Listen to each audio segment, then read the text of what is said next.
திராவிட முன்னேற்ற கழகத்தின் சார்பில் அண்ணன் வராரா, அதனால இப்படி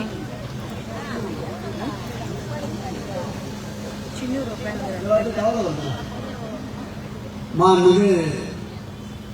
தமிழ்நாட்டுடைய முதலமைச்சர்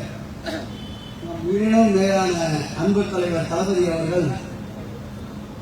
கடந்த ஆண்டு ஜூன் 7ஆம் தேதி தொடங்கிய நிகழ்ச்சியை தொடர்ந்து 100 நிகழ்ச்சிகள் என்று வரையறுக்கப்பட்டு கிட்டத்தட்ட 69 நிகழ்ச்சிகளை டிசம்பர் மாதத்தோடு முடித்தோம். அதன் பிறகு பெரும் மழை வெள்ளம்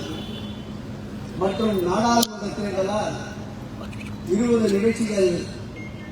நடத்த முடியாமல் இருந்தது. விடுபட்ட 11 நிகழ்ச்சிகள் இந்த 20 நிகழ்ச்சிகளை நடத்தி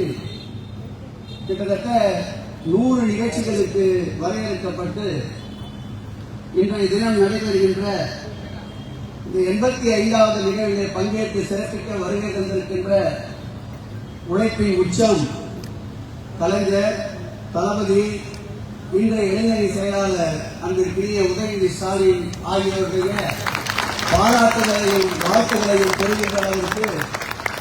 மலைக்கோட்டை நகரம் தந்த மாவீரன் அருமையண்ணன் கே. நேரு அவர்களை வருக வருக வருக என்று வரவேற்று இந்த நிகழ்ச்சிக்கு முழுமையாக ஒத்துழைப்பை தந்து நிகழ்ச்சியை நடத்தி கொண்டிருக்கின்ற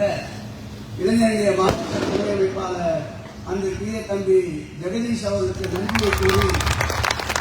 என்றைக்கும் உழைக்கின்ற தொழிலாளர்கள் பக்கம்தான் திராவிட முன்னேற்ற கழகம் இருக்கும் என்பதற்கு இந்த ஆட்டோ ஓட்டுநருக்கு சிறப்பு செய்வதிலிருந்தே இந்த நிகழ்ச்சியை ஒரு உதாரணமாக எடுத்துக் கொள்ளலாம். உயிர் பிழைப்பதற்கும் ஆட்டோ சவாரி தேவை,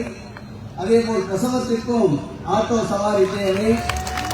அதேபோல் ஒருவரை ஒரு இடத்திலிருந்து இன்னொரு இடத்திற்கு கொண்டு சென்று சேர்ப்பதற்கும் ஆட்டோ தொழிலாளர்கள் தேவை. அந்த வகையிலே நாட்டினுடைய ஒரு பங்களிப்பாக ஒரு பகுதியாக இருக்கின்ற அந்த நிலையில் ஆட்டோ ஓட்டுநர்